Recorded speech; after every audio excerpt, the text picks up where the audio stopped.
breaking news as we come on the air. Hurricane Erin growing in size, coming dangerously close to the East Coast. The state of emergency right now.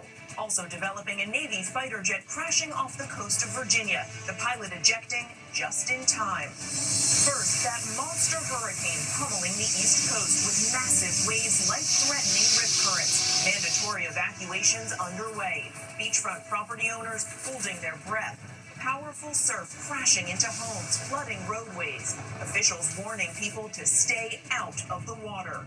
Beaches closed up and down the coast, including New York City and New Jersey. Waves up to 20 feet expected. Victor Okendo live in the storm zone. Our weather team standing by with Erin's track. News just coming in. A Navy fighter jet pilot ejecting just moments before an F-18 crashed off the coast of Virginia. What we're learning about the daring rescue. A deadly blast rocking a neighborhood, destroying a home, sending debris flying, at least one person killed. And the new video tonight showing the moment a business exploded in North Carolina. The major showdown in Texas. Democratic lawmakers on a marathon push to stall a redistricting vote aimed at reshaping the congressional map. What we've just learned. Chilling surveillance video leading to an international investigation. Police say a California husband flees to Peru as his wife is found dead miles from their home. What they say a neighbor's surveillance camera shows. The heartbreaking testimony. Parents of some of the Camp Mystic children killed in that flooding disaster in Texas demanding answers and change. This loss is one no parent should have to endure. Nearly 2 months after the tragedy. A massive brush fire burning out of control in the Everglades sparks air quality alerts across South Florida. The new video just coming in, a passenger plane veering off the runway in Boston. Angry passengers file lawsuits against two of the country's biggest airlines. They say their window seats had no windows. And remembering a beloved judge with a big heart, whose countless acts of kindness made him a social media star and the king of second chances. From ABC News World Headquarters in New York, this is World News Tonight with David Muir. Good evening, and thank you for joining us on a busy Wednesday night. I'm Mary Bruce, in for David. We begin tonight with Hurricane Erin and the track tonight of emergency along the East Coast. Heavy rain, coastal flooding, destructive waves, and life-threatening rip currents from the Carolinas to the Northeast. At this hour, the outer bands of the Category 2 storm are hitting North Carolina's Outer Banks. Winds up to 110 miles per hour. The massive hurricane, more than 700 miles wide, running parallel to the coast. Waves crashing into homes on the shores along Cape Hatteras. Those waves expected to swell up to 20 feet high. The storm surge damaging homes and flooding roads. Residents and visitors under evacuation orders. Double red flag conditions at a state park in Maryland. No one allowed in the water. New York and New Jersey beaches now closed to swimmers too through at least tomorrow. The water too dangerous to go in. The newest track and forecast coming up in a moment, but we begin with ABC's Victor Okendo leading us off again from North Carolina. Tonight, conditions deteriorating all along the East Coast as massive Hurricane Erin turns closer and closer to shore. On North Carolina's fragile Outer Banks, waves and powerful storm surge crashing ashore, threatening homes. Many, but not all, heeding the warning to get out. If you are under an evacuation order, take action now before it's too late. Homeowners holding their breath. We do have a number of threatened oceanfront structures. These are houses that no longer have a protective dune in front of them. They're very vulnerable to the waves, to the high surf. North Carolina's governor repositioning swift water rescue teams and National Guard troops, begging drivers to stay out of flooded roadways. Don't do it. You do not know how deep the water is or how fast it is running. Erin, more than 700 miles wide. So massive, there are tropical storm alerts on both sides of it as it threads the needle between the U.S. and Bermuda. The warnings extending to the Jersey Shore. Atlantic City authorities warning beachgoers not to go in past their ankles. WABC's Anthony Johnson is in Point Pleasant Beach, New Jersey. Nobody is allowed onto the beach. As a matter of fact, there are gates to block people from actually walking out on the sand. There are no lifeguards, red flag warnings everywhere along the Jersey Shore. Rip current dangers from Florida to New York's Long Island. New York City banning swimming at all beaches. Mary, this is the roughest surf that we have seen yet. Just watch those waves crash into the pier here in Kill Devil Hills. And we're also coming up on high tide, pushing water further up onto the beach. And that's what has officials so concerned. As Hurricane Erin approaches, we are expecting prolonged periods of destructive surf and dangerous rip currents along the East Coast through Friday. Mary? It is expected to take some time for the water and that dangerous surf, as you mentioned, to calm down. Victor and the crew, stay safe there. Thank you. Hurricane Erin is already being felt in parts of the Northeast, so let's get right to meteorologist Brittany Bell from our New York station, WABC. Hey, Brittany. Mary, even though Erin hasn't changed much in intensity, it is growing larger and larger in size, sending widespread coastal impacts all along the eastern seaboard. So let's get right to the latest satellite image. It's still a Category 2 hurricane this evening, and the track keeps it offshore, but still close enough for tropical storm warnings for the Outer Banks of North Carolina and the Virginia coast. Also, coastal flood alerts as far north as New York, even Connecticut. On top of that, there's a widespread risk for life-threatening rip currents from north of Miami all the way to Cape Cod. This risk could stay elevated through Friday, potentially even lasting throughout the weekend. And portions of the North Carolina Outer Banks are on alert for dangerous waves that could hit coastal Carolina tonight, approaching 10 to 20 feet. And then next, taking aim for sections of the Northeast, like the Jersey Shore, with waves as high as 11 to 15 feet. Those coastal impacts slowly go down as we head into this weekend. Mary? And Brittany, we know you'll be tracking this all closely. Thank you. Next tonight, with Hurricane Erin stirring up the Atlantic, the Navy racing to rescue a fighter pilot whose jet crashed off the coast of Virginia during a training flight. The pilot ejecting, floating in choppy seas for nearly 90 minutes. So let's get right to ABC's Mola Langi. Mola, what are you learning?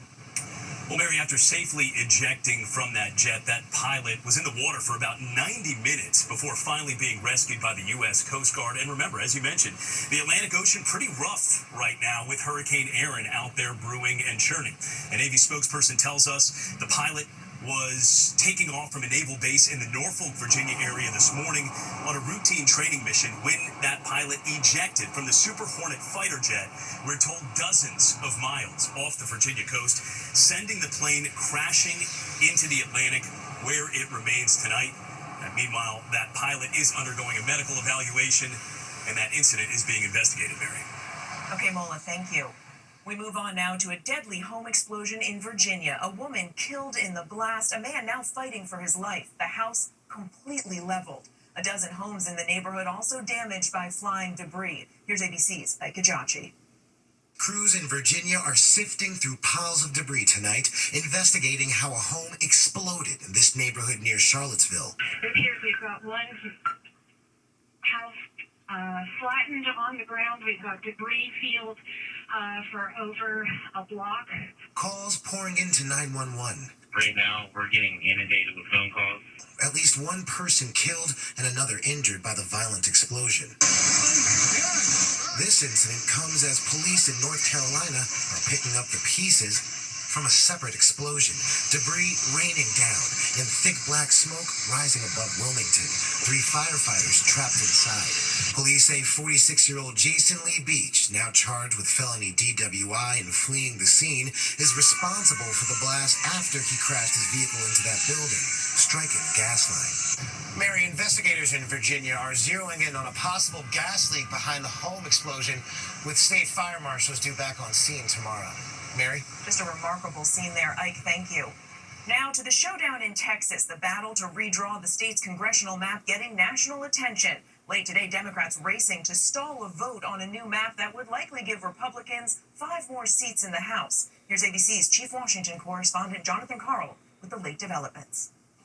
More than 2 weeks after dozens of Democrats left Texas and stalled a vote on those new congressional maps favoring Republicans, the Texas House of Representatives is finally taking up the controversial measure. The new maps, which were drawn at the request of President Trump, are designed to turn 5 congressional districts that are now held by Democrats into districts that will likely be won by Republicans in next year's midterm elections. Democrats were so outraged by the move, they had left the state to deny the quorum needed to have the vote. Many of those Democrats returned to Texas on Monday and learned they couldn't leave the state capitol unless they signed a document agreeing to have a police escort to ensure that they would return for today's session. Democratic State Representative Nicole Collier refused, forced to spend 2 nights locked in the Capitol building. They're trying to harm people of color with these big masks.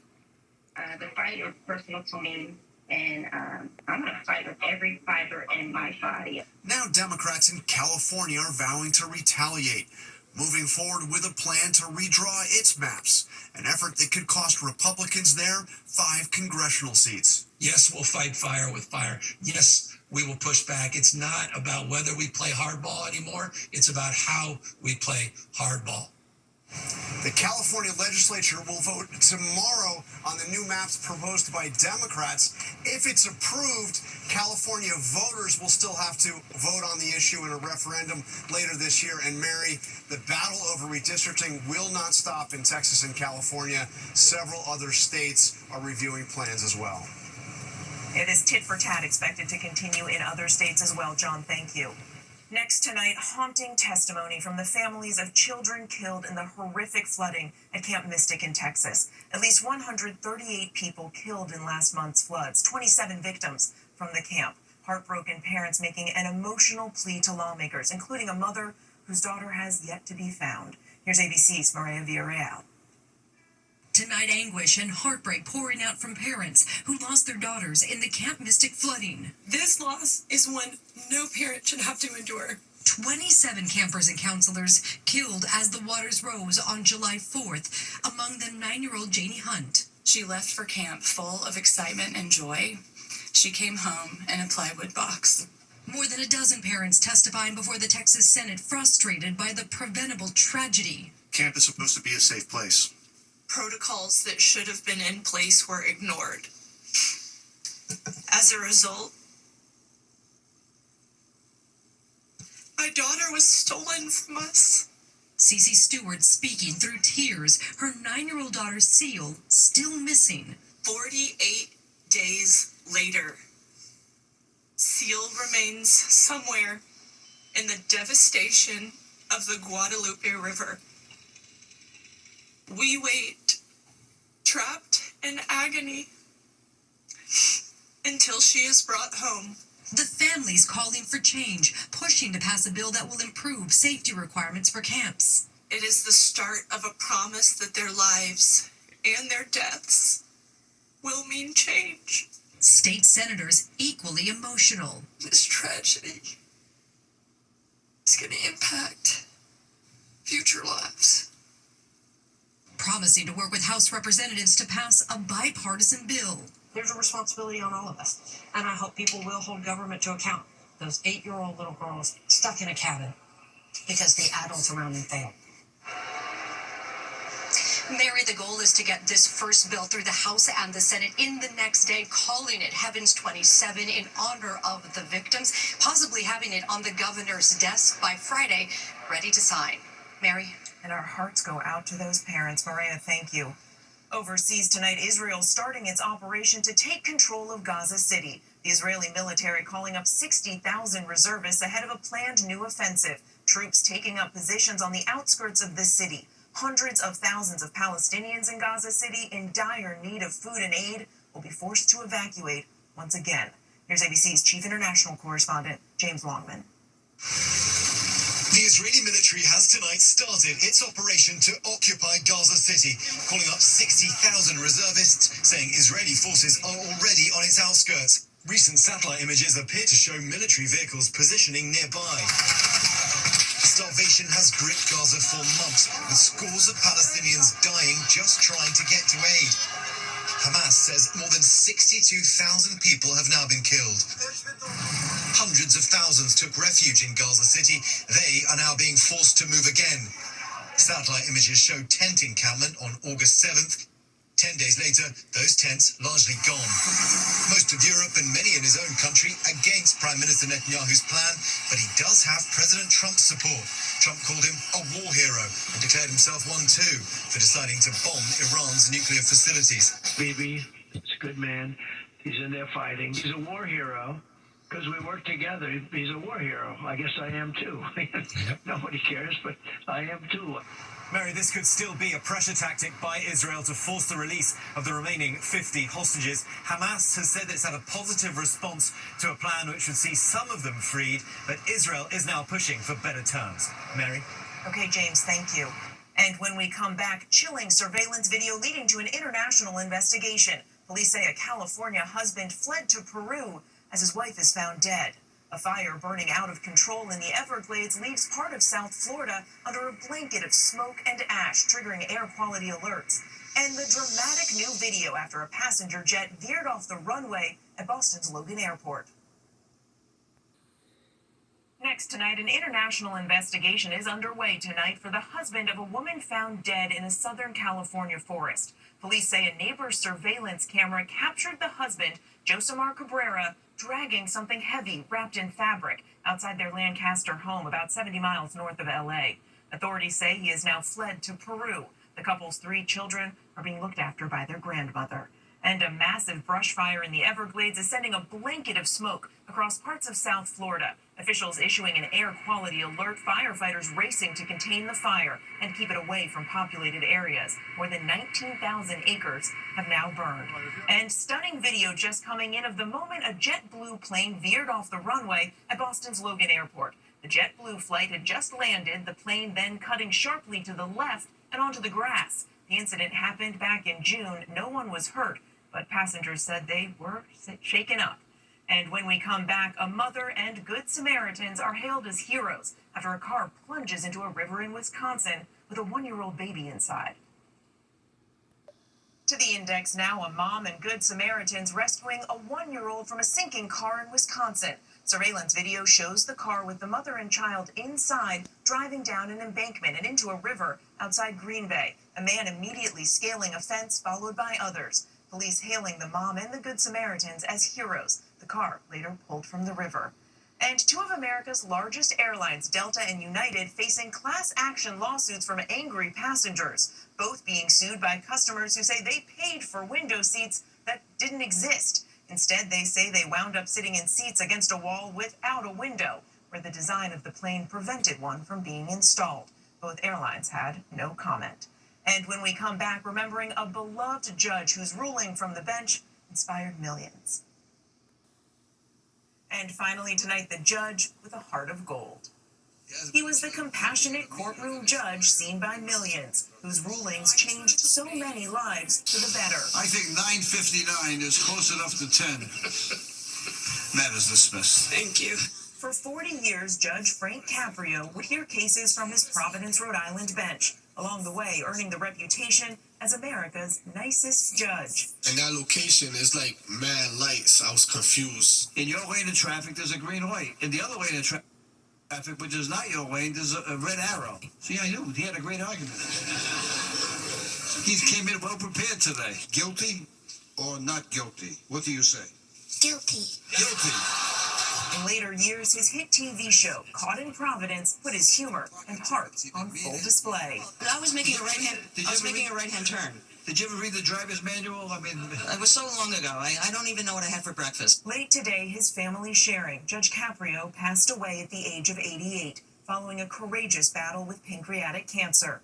Judge Caprio would often say he wasn't always so compassionate. His first day on the bench, his father proudly watching on. The young judge was tough on a mother of 4 who hadn't paid her parking tickets, and that didn't sit well with his father. He said, Frank, she had 4 kids.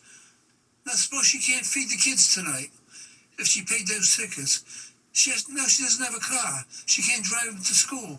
What are you doing? You weren't brought up that way. The moment would change the course of his life and so many others. My first day on the court set the tone of my judgeship of over 30 years. After that, I took everybody's personal situation into consideration. the king of second chances. Thank you for watching. I'm Mary Bruce, for David and all of us here. Good night.